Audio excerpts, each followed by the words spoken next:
Bulletin में सबसे पहले बात करेंगे मुल्क में कोरोना केसेस की तादाद में तशवीशनाक हद तक इजाफा होने लगा। मरीजों की तादाद में तशवीशनाक इजाफा, मुस्बत केसेस की शरह 11.55% की सतह पर जा पहुंची। NCOC के मुताबिक गुज़िश्ता रोज 58,943 कोरोना टेस्ट किए गए। एक दिन में 6,808 अफराद में वायरस की तशखीस हो चुकी है। 24 घंटे में कोरोना से मजीद 5 अमवात रिपोर्ट हुई। 918 मरीजों की हालत तशवीशनाक बताई जा रही है।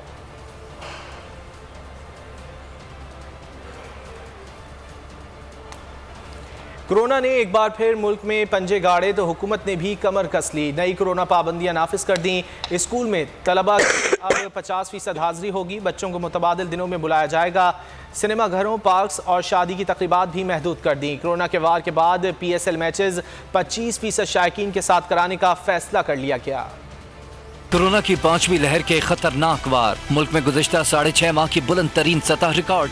गुज़िश्ता 24 घंटों के दौरान कोरोना से मजीद 5,472 अफराद मुतासर हुए। ये 4 अगस्त 2021 के बाद से एक दिन में सबसे ज्यादा रिकॉर्ड होने वाले केसेस हैं। अपोजिशन लीडर शहबाज शरीफ के बाद वजीर खजाना शौकत तरीन भी वायरस का शिकार हो गए। National command and operation centre ने मुल्क भर में कोरोना केसेस बढ़ने के बाद नई पाबंदियां नाफिज कर दी। सूबों ने भी नोटिफिकेशन जारी कर दिया। इजलास में मुल्क में कोरोना की मौजूदा सूरत हाल का जायजा लिया गया। इजलास में कोरोना की शरह 10% से जायद वाले इजला और शहरों में इंडोर तकरीबात पर पाबंदी और आउटडोर तकरीबात में 300 अफराद को शिरकत की इजाजत देने का फैसला किया गया। वालिदैन ने NCOC के फैसले को मुस्तरद करते हुए दोबारा नजरसानी की अपील कर दी। बच्चे मजीद निल हो जाएंगे, निल बटा निल, वैसी उनकी नॉलेज कम हो गई है। उनको पढ़ाओ तो वो आगे की तरफ नहीं पीछे की तरफ जा रहे हैं। लास्ट जो लॉकडाउन हुए या ऑनलाइन क्लासेस हुई तो उसमें स्कूल वालों की फीस पे कोई वो कॉम्प्रोमाइज़ नहीं किया गया। हम पेरेंट्स ने ही सफ़र किया। स्कूल वगैरह ये बंद नहीं होने चाहिए। SOP तहत जो है ना स्कूल चलाने चाहिए। फीसें हम भर रहे हैं, हर चीज़ भर रहे हैं, लेकिन तालीम कुछ नहीं है। Chairman all Karachi restaurant association कहते हैं सिंध हुकूमत से दरख्वास्त होगी कि कोरोना से बचाव की वैक्सीनेशन का अमल तेज करे, इंडोर डाइनिंग पर पाबंदी ना लगाए। तो उनसे रिक्वेस्ट यही है कि इंडोर डाइनिंग बंद ना करें और वैक्सीनेशन पे काम करना शुरू करें। वैक्सीनेशन की लोग टीमें उसके अंदर ले आएँ। केटरिंग और डेकोरेशन के चेयरमैन से शादी हॉलों का काम तकरीबन बंद हो चुका है, जिसमें 4 से 5 माह हमने काम किए होंगे। कैसे गुजारा कर सकती है? शादी हॉल वाले कोई भी विदाउट SOP काम नहीं कर रहा। NCOC के मुताबिक कोरोना फैलाव वाले इलाकों में स्मार्ट लॉकडाउन लगाया जाएगा। तहम मार्केटें और मुख्तलिफ कारोबारी सरगर्मियाँ मामूल के मुताबिक जारी रहेंगी। SOPs 20 से 31 जनवरी तक नाफिजुल अमल रहेंगी। 10% मुस्बत कोरोना केसेस वाले इलाकों में तमाम इंडोर सरगर्मियों पर 24 जनवरी से पाबंदी होगी। एडमिनिस्ट्रेटर कराची मुर्तज़ा वहाब ने वाजे कर दिया। प्रेस कॉन्फ्रेंस के दौरान कहा, कराची में कोरोना की शरह 30% से जायद हो चुकी है। आवाम कोरोना SOPs की सख्ती से पाबंदी करें। कोरोना केसेस में इजाफे के बाइस अस्पतालों पर दबाव बढ़ रहा है। उन शहरों में जहाँ पे पॉजिटिव केसेस का तनासुब 10% से ऊपर है, वहाँ पर इंडोर सरगर्मियाँ जो हैं उन पर पाबंदी लगाई जाएगी और इस पाबंदी का इतलाक 24 जनवरी से होगा। हमने अपनी मामूलात ज़िंदगी में बेपनाह रिलैक्स हो गए। हमने मास्क पहनना बिल्कुल ख़त्म कर दिया है। चाहे हमारी कोई समाजी सरगर्मी हो, कोई और सरगर्मी हो, हम मास्क नहीं पहन रहे और ये बुनियादी वजह है इस कोरोना वायरस के फैलाव का, जिस तेज़ी से ये इस वक्त मुल्क भर में फैल रहा है। पिछले 24 घंटों में सिंध भर में ये नंबर अब बढ़ के वेंटिलेटर पे 22 अफराद का हो गया जो क्रिटिकल हैं इस वक्त, और तकरीबन 125 पेशेंट्स हैं जो कि ऑक्सीजन सपोर्ट पर हैं या बाईपैप पे। ये शो करता है कि कितना तेज़ी के साथ ये वायरस ना सिर्फ पॉजिटिविटी रेशो में तब्दीली लेके आ रहा है, बट इसके साथ साथ थोड़ा हमारे अस्पताल पर भी दबाव बढ़ना शुरू हो गया। कोरोना के बढ़ते केसेस के पेश नज़र NCOC ने मुल्क भर में नई पाबंदियां आयद कर दी। इजलास में फैसला किया गया कि जिन शहरों में कोरोना केसेस की शरह 10% से जायद है, वहां 6ठी जमात तक के बच्चों को मुतबादिल दिन स्कूल भेजा जाएगा। 12 साल से बड़ी उम्र के तलबा की वैक्सीनेशन लाजमी करार दी गई है।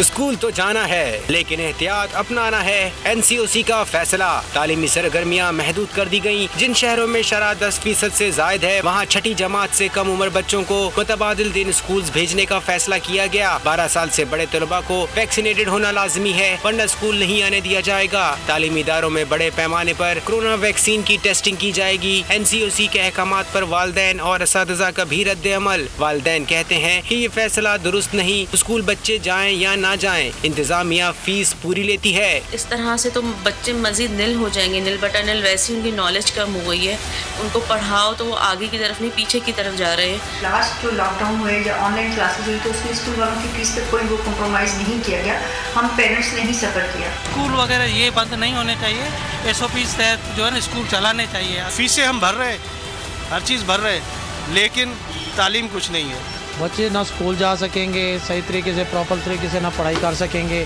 तो बच्चों को जो है सेफ रखने के लिए एक अच्छा फैसला किया गया है। General secretary all Sindh private school parents association कहते हैं कि क्या NCOC को मिलने वाला डेटा दुरुस्त है, पाबंदियां वहां लगाएं जहां शरह में इजाफा हुआ है। NCOC का फैसला जो है वो दुरुस्त है, लेकिन इसके साथ साथ हम ये चाहेंगे कि NCOC इस बात पर भी कड़ी नज़र रखे कि जो नताइज आ रहे हैं उनके पास वो दुरुस्त हैं, डाटा दुरुस्त है।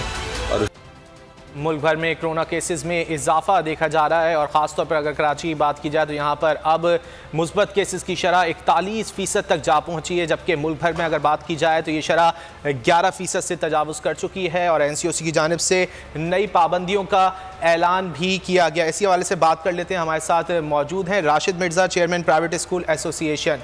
काशिफ मिर्ज़ा साहब, ये बताइएगा कि जो नई पाबंदियों का ऐलान किया गया है, आप क्या समझते हैं, क्या वो सही हैं पाबंदियाँ?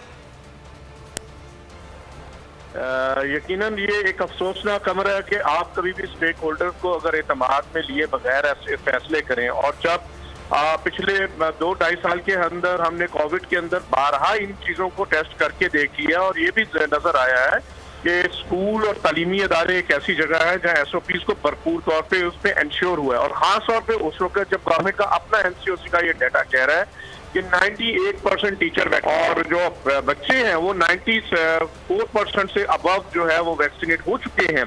तो अब कुछ जवाब नहीं है कि इन पे ऐसी पाबंदियां लगाई जाए।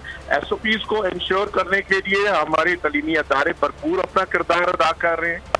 अब तक लगभग कोई 12 लाख से ज्यादा रैंडम टेस्टिंग हो चुकी तालीमी अदारों में और अल्हम्दुलिल्लाह जहाँ पे रिपोर्ट्स आई हैं उसमें ये साबित हुआ है कि तालीमी इदारों में ना तो कोविड फैला, इसका इतराफ प्राइम मिनिस्टर ने भी किया। NCOC के चेयरपर्सन में तमाम वज़ीर तालीम कर रहे हैं, प्रिपरेशन हो रही है। आपका मार्च से अगला सेशन जो है वो फिर स्टार्ट होना है। इन हालात में जब फिर डिसकंटिन्यूटी होगी, आप अल्टरनेट डेज करेंगे तो उसका नतीजा ये होगा कि बच्चों में सीरियसनेस का मसला है। और सबसे बड़ी मैं आपको बात ये बताऊं कि हमारे लास्ट ईयर 10,000 से ज्यादा प्राइवेट स्कूल बंद हुए हैं, 8,000 इस साल बंद हो चुके हैं। और अगर ये सिलसिला जारी रहा तो ये एक बड़ी अलार्मिंग सिचुएशन है। 15 लाख टीचर में से 7 लाख ये फील्ड छोड़ चुका है और 50% से ज्यादा ताहाल गवर्नमेंट में भी और प्राइवेट में भी बच्चे वापस तालीमी। ठीक है काशिफ साहब, लेकिन NCOC ने जो फैसला किया है स्कूल्स को मुकम्मल तौर पर बंद नहीं किया जा रहा, ऑल्टरनेटिव डेज पर स्टूडेंट्स को बुलाने की बात हो रही है, क्योंकि हम ये देख रहे हैं कि जो लोग वैक्सीनेटेड हैं और जिन्होंने बूस्टर डोज लगवाई है उन्हें भी ये जो नई कोरोना की लहर है ये मुतासर कर रही है। देखिए, एक तो बात इसमें ये पहलू जो है वो परेशान कौन है कि जब आप अल्टरनेट डेज में करते हैं तो इसका मतलब है बच्चे का तो 50% का तो एजुकेशन सेशन वैसे ज़ाया हो जाता है। और फिर जब बच्चा एक दिन आता है एक दिन नहीं आता तो वो फिर नॉन सीरियसनेस उसमें अपीयर होती है, उसका पढ़ाई से वो वैसे ही वो दूर पहले भी था और अब ज़्यादा नॉन सीरियसनेस आती है तो वो बिल्कुल नहीं, उसको पता है कि वैसे भी मुझे खराब के और रियाती नंबर तो मिल जाने हैं, लिहाजा मैं पढ़ के भी क्या करूँगा, प्रमोट तो मैंने वैसे ही हो जाना है। तो ये वो एलिमेंट है जिससे पिछले 2 से 3 साल होने को आ रहे हैं हमारे बच्चे। 1100 में से 1100 नंबर की जो खराब इन्होंने बांटी है उससे बच्चों की कोई बेहतरी नहीं हुई, बच्चों की मुस्तकबिल की बर्बादी हुई। और ये जो आप बात कर रहे हैं ना कि ऑब्वियसली कोविड को जो अगर हमने अब रहना है तो हमें तो उसके साथ अब जिंदगी गुजारनी है, हमें बच्चों को तो एजुकेट करना है और तालीमी इदारों में होंगे तो हम उनको वैक्सीनेट, बाकी के अगर 1-2% रह गए तो कर सकेंगे ना। और सबसे बड़ी बात ये होती है कि आपने ये देखना लॉन्ग टर्म प्लानिंग क्या है। पूरी दुनिया में एडवाइजरीज आई हुई है, यूनिसेफ की है, UNO की है, WHO की है। ये बच्चे जो है इससे ज्यादा सीरियस मुतासर नहीं हुए, अल्हम्दुलिल्लाह पाकिस्तान में भी ज्यादा मुतासर नहीं हुआ। खास तौर पर यूनिसेफ की एक एडवाइजरी है, अगर एक बच्चा 6 माह से ज्यादा आउट ऑफ स्कूल होगा तो उसको 6 से 7 साल लगेंगे रिकवरी में। तो आप अगर 3 सालों में बच्चों को मुसलसल दूर रख रहे हैं तो उससे चाइल्ड लेबर में इजाफा हो रहा है। ये भी तो देखें कि हमारा लो कॉस्ट जो एरिया से ज्यादा बच्चे ताल्लुक रखते हैं जो तालीमी इदारों में है।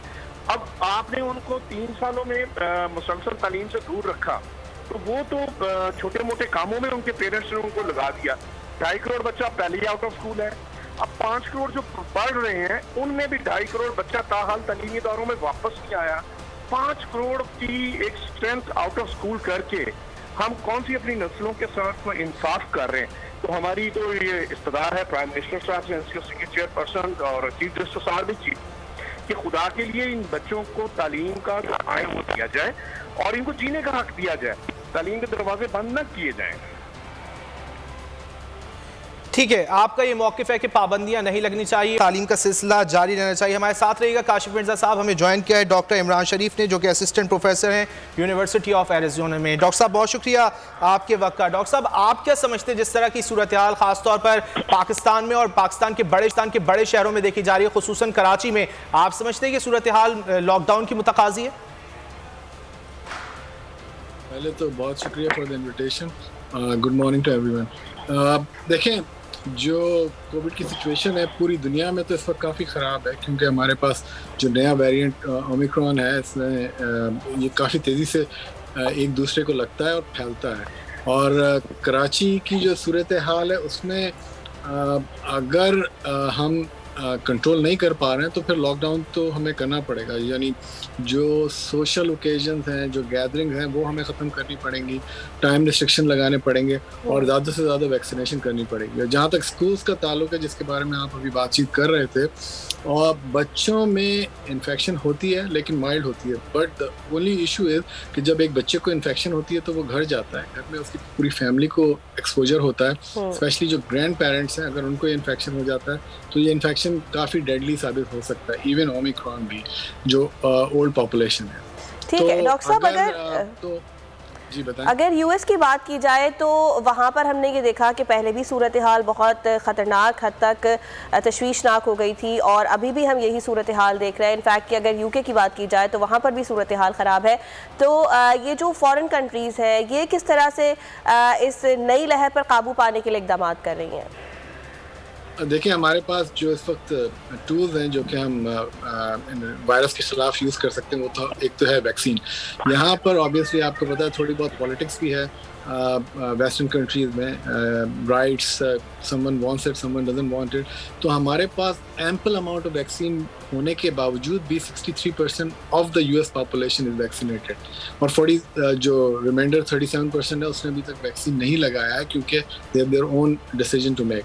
तो जो वो अनवैक्सीनेटेड पूल ऑफ पीपल है, वो बार बार इन्फेक्ट हो रहे हैं और कॉम्प्लिकेटेड केसेस उनमें काफ़ी हमें देखने को मिलते हैं, स्पेशली इमरजेंसी रूम में, आईसीयू में एडमिशन्स काफ़ी आजकल हो रहे हैं, हॉस्पिटल्स फुल हैं, कैपेसिटी काफ़ी बढ़ गई है।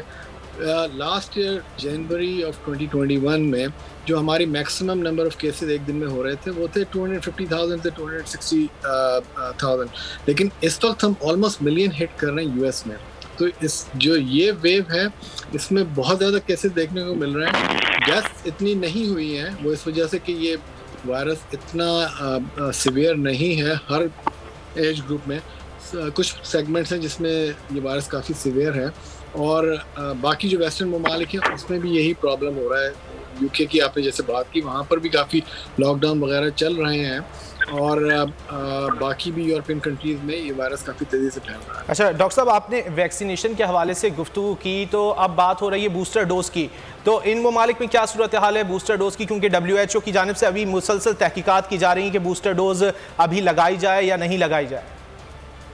बूस्टर डोज जो है वो हमारे यहाँ CDC ने तो रिकमेंड किया है कि आफ्टर 5 to 6 मंथ आपने बूस्टर डोज लगानी है, क्योंकि जितनी भी स्टडीज़ अब तक पब्लिश हुई हैं जो कि हमारे यहाँ जो 3 मेजर वैक्सीन यूज़ हो रही हैं, Pfizer, Moderna and J&J, after जो 2 शॉट्स होते हैं उनकी जो रिस्पॉन्स है और एंटीबॉडीज़ जो आपके जिस्म में बनती हैं उसका लेवल जो है काफ़ी कम हो जाता है। सबसे कम J&J में है, उसके बाद फाइजर जो कि 34% है और जो मॉडर्ना है stage between close to 40 to 45%। तो इस वजह से बूस्टर रिकमेंडेड, बूस्टर के बाद आपका एंटीबॉडी रिस्पॉन्स काफ़ी बढ़ जाता है और बूस्टर का एडवांटेज ये है कि 90% रिडक्शन इन हॉस्पिटल एडमिशन, जो कि काफ़ी हाई नंबर है, और अगर आप बूस्टर नहीं लगवाते तो वो नंबर जो है ऑलमोस्ट 50% पर आ जाता है। तो बूस्टर इस वक्त इसकी ज़रूरत है। और रिसेंटली इजराइल ने एक्चुअली एक स्टडी भी पब्लिश की है वो 4th डोज के ऊपर, लेकिन इट्स नॉट दैट इफेक्टिव। तो I think probably at this time पूरी दुनिया में पहले तो 2 डोज लगने चाहिए। बूस्टर जब आप 5 से 6 महीने हो जाते हैं वो लगवाएं। और सबसे इम्पोर्टेंट चीज़ है कि ग्लोबल जो डिस्ट्रीब्यूशन है वैक्सीनेशन की, दैट्स इम्पोर्टेंट, क्योंकि अभी 3 दिन पहले ही अफ्रीका में 1 बिलियन वैक्सीन डिलीवर हुई हैं through Gavi programme which is supporting Covax. तो वो सबसे इम्पोर्टेंट चीज़ है, क्योंकि अगर आप ग्लोबल वैक्सीनेशन नहीं करेंगे तो ये जो आपके नए वेरिएंट हैं ये बनते रहेंगे, क्योंकि दे नीड होस्ट। और जब लोगों को वैक्सीन नहीं मिली होगी तो वो होस्ट को यूज़ करेंगे और नया वेरिएंट बनेगा, जैसे ओमिक्रॉन है। और उसके बाद नया वेरिएंट भी जो मेरा ख्याल है वो इन्हीं जगहों से आएगा जहाँ पर वैक्सीनेशन हुई नहीं है, जैसे अफ्रीका हो गया, एशियन कंट्रीज़ हो गई, थर्ड वर्ल्ड कंट्रीज। ठीक है डॉक्टर साहब, ये फरमाइएगा कि जैसा कि अभी हम कराची में स्कूल्स के हवाले से बात कर रहे थे कि NCOC ने कल जो फैसला किया है कि जहां पर 10% से ज़ायद शरह है केसेस की, वहां पर कुछ पाबंदियां लगाए जाएं। अब जो स्कूल एसोसिएशन है उसका ये कहना है कि स्कूल्स बंद नहीं होने चाहिए। आप क्या समझते हैं कि ऐसी सूरत हाल में क्या इक़दाम लेने की ज़रूरत है? जो एजुकेशन, स्कूल्स और इन्फेक्शन काफ़ी सिवियर टॉपिक है ये डिस्कशन का, और इसकी सिवियरिटी भी काफ़ी है, क्योंकि बच्चों की एजुकेशन इम्पॉर्टेंट है, उनकी ग्रोथ इज़ इम्पॉर्टेंट है। At the same time infection जो है वो प्रॉब्लम कर सकता है बच्चों में, उनकी फैमिलीज़ में, ग्रैंड पेरेंट्स में। तो जहाँ तक मेरा ख्याल है और जो मॉडल हम लोग भी यूज़ करना चाह रहे हैं US में, वो ये कि प्रॉब्ली हाइब्रिड मॉडल, और आप उसमें कुछ अरसे तो वर्चुअल एजुकेशन करें, कुछ अरसे आप इन पर्सन एजुकेशन करें। जब देखें इस वक्त हमारे पास वेस्ट में वेव जो है ओमिक्रॉन की काफ़ी तेज़ी से ऊपर जा रही है, वो प्लेटो पे आएगी, उसके बाद कम होगी। और पाकिस्तान में अब जो ये वेव जो एक्चुअली आएगी वो होगी समवेयर इन मार्च। तो इस वक्त आपको अभी पीक तो नहीं नज़र आया, क्योंकि लास्ट ईयर भी जो 2021 था जनवरी में और फरवरी में वेस्ट में पीक आई थी, उसके बाद मार्च में पाकिस्तान में सेम रिपीटेशन हुई थी। तो इस वक्त हमारे लिए स्कूल के अंदर पाकिस्तान में best thing is hybrid model. और अगर केसेस बढ़ रहे हैं तो just go on virtual education. I think month और 2 वर्चुअल एजुकेशन। डॉक्टर साहब आपका पॉइंट आ गया, काशिफ मिर्जा साहब से बात कर लेते हैं। काशिफ साहब, आपने डॉक्टर साहब की बात सुनी कि जो सूरत हाल इस वक्त खासतौर पर कराची में है, तो हम जो है वो ऑनलाइन एजुकेशन की तरफ भी जा सकते हैं, क्या आप इससे मुत्तफिक हैं? देखिए जी, एक ऐसे मुल्क के अंदर जहाँ पे आपके टोटल 14% जो हाउस होल्ड आपके पास ऑनलाइन फैसिलिटी है, और हमारा पेरेंट, टीचर और इवन स्टूडेंट जो है IT लिटरेट भी नहीं है। इन हालात में हमने ये देखा इंफ्रास्ट्रक्चर सिरे से जो है आपके पास नहीं है, और मोबाइल के ऊपर अगर आपके पास नेट मौजूद है तो उस पर जो है क्लासरूम इन्वायरमेंट नहीं बनता, हर बच्चा लैपटॉप अफोर्ड नहीं कर सकता। और ये हमने पिछले 2-2.5 साल में करके देखा है। जिन 2% को टोटल ट्यूशन बच्चों को ऑनलाइन एजुकेशन मिली, और वो भी आपने देखा 2 साल मुसलसल पिछले जो गुजरे उसमें सड़कों पे एहतजाज करते दिखाई दिए कि उनको कुछ जो है वो पढ़ाई का पता नहीं चला। इवन के जो हायर एजुकेशन के जो बच्चे थे उनको भी नहीं पता चला। यहाँ तो जलसे जुलूस धड़ल्ले से हो रहे हैं, मेले खेले हो रहे हैं, मज़ारों पे जो है वो हजूम इकट्ठे किए जाते हैं, वहाँ कोई पाबंदियाँ नहीं होती। हमेशा जब नजला गिरता है तो तालीमी अदारों पे गिरता है। अब आप सब, बल्कि डॉक्टर साहब ने भी कहा, इवन के जो आपने WHO की जो एडवाइजरी भी देखी है उसमें भी बूस्टर डोज उसको रिकमेंड नहीं किया जा रहा। और ये भी बात है कि अल्लाह का शुक्र है इसका बहुत ज्यादा कुछ काशिफ साहब, WHO ने रेकमेंड करने या ना करने के हवाले से अभी तहकीकात कर रही है, इस हवाले से बताया WHO ने, इसलिए वो रिकमेंड नहीं ना किया उसने। और दूसरी सबसे बात एक ऐसे पाकिस्तान में जहाँ आपका खुद का NCOC का डाटा कह रहा है कि 98% टीचर वैक्सीनेटेड है, और वो ये कह रहे हैं कि 94% जो बच्चे हैं वैक्सीनेटेड हैं। तो मुझे नहीं समझ आती कि जब आपका क्या कर सकते हैं, आपने वैक्सीनेशन करनी थी, आपने करवाई, और हमने तो उसमें भरपूर ताउन किया। हमने तो खुद अपने सेंटर्स जो है अरेंज किए हैं जहाँ पे बच्चों को हमने गवर्नमेंट के साथ मिलकर वैक्सीनेशन करवाई है। इसके साथ हम क्या कर सकते हैं? इसका कोई हल नहीं है कि आपने 5 करोड़ बच्चे जो पढ़ते थे उनमें से 2.5 करोड़ बच्चों को मुस्तकिल घर बैठा दिया है, और बाकी जो 2.5 करोड़ बच्चे हैं उनको भी घर बैठाना है। 2.5 crore already out of school था, 5 करोड़ बच्चे अमलन हमारे इस वक्त आउट ऑफ स्कूल हैं। हमें उनकी नस्लों का सोचना है। अच्छा, फिर हमने ये सोच लिया है कि ये अगर इसी तरह से कोविड की मुख्तलिफ शक्लें आती रहनी है तो हमने तालीमी इदारों को बंद रखना है। लोग ऐसा नहीं है, हमें एक इसका लायामल बनाना है, हमने कौम तैयार करनी है, हमने अपने बच्चों को वैक्सीनेशन। ठीक है काशिफ साहब, आपका पॉइंट आ गया कि स्कूल्स बंद नहीं होने चाहिए। डॉक्टर साहब ये फरमाइएगा कि हम ये देख रहे हैं कि शुरू से ही एक तबका ऐसा है पूरी दुनिया में जो कि वैक्सीनेशन के खिलाफ है, एक तबका ऐसा है जो कि मईशत को बेहतरी की तरफ ले जाना चाहता है, तो फिर हम ये देखते हैं कि लॉकडाउन की मुखालिफत की जाती है। आप क्या समझते हैं अब ये जो कोरोना के नए वेरिएंट सामने आ रहे हैं, जैसा कि आपने भी कहा कि इसकी शिद्दत इतनी ज़्यादा नहीं है, तो क्या अब हमें इसे सीरियस लेने की ज़रूरत नहीं है? देखें, जब तक ये कोविड वायरस एग्जिस्ट करता है, SARS-CoV-2, और इसके नए वेरिएंट आते रहेंगे, हमें इसको सीरियसली लेना पड़ेगा, क्योंकि जो आपके पास ओमिक्रॉन है उसके भी 30 वेरिएंट हैं इस वायरस के अंदर, और वो अगर वेरिएंट फैल जाते हैं और एक बड़ा वायरस बन जाता है तो it will cause major problem. तो जब तक हम ग्लोबल वैक्सीनेशन नहीं कर देते, जब तक वायरस अपनी स्ट्रेंथ लूज नहीं कर देता, उस वक्त तक हमें सारे मेजर्स लेने पड़ेंगे, जिसमें मास्क इज़ वेरी इंपॉर्टेंट, जो कि इस वक्त वेस्ट में surgical mask, N95 mask, certain जो जनरल पब्लिक है उसके लिए रेगुलर सर्जिकल मास्क, और जो हेल्थ केयर प्रोफेशन है या हाई रिस्क पॉपुलेशन के लिए N95 मास्क वो आप यूज़ करें जब आप कहीं बाहर जाएं। सोशल गैदरिंग्स को अवॉइड करें, सोशल डिस्टेंसिंग रखें। तो सारे मेजर्स और हाइजीन्स आपकी जो है वो अच्छी होनी चाहिए, सैनिटाइजेशन अच्छा होना चाहिए, वो सारे मेजर्स हमको लेने पड़ेंगे जब तक ये वायरस अपनी स्ट्रेंथ लूज नहीं कर देता और ग्लोबल वैक्सीनेशन नहीं हो जाती। ठीक है, एहतियात करनी होगी, SOPs पर अमल करना होगा, मास्क का इस्तेमाल लाजमी करना होगा। बहुत शुक्रिया डॉक्टर इमरान शरीफ और काशिफ मिर्जा आपका। सब्सक्राइब करें और बेल दबाएं ताकि कोई खबर रह न जाए।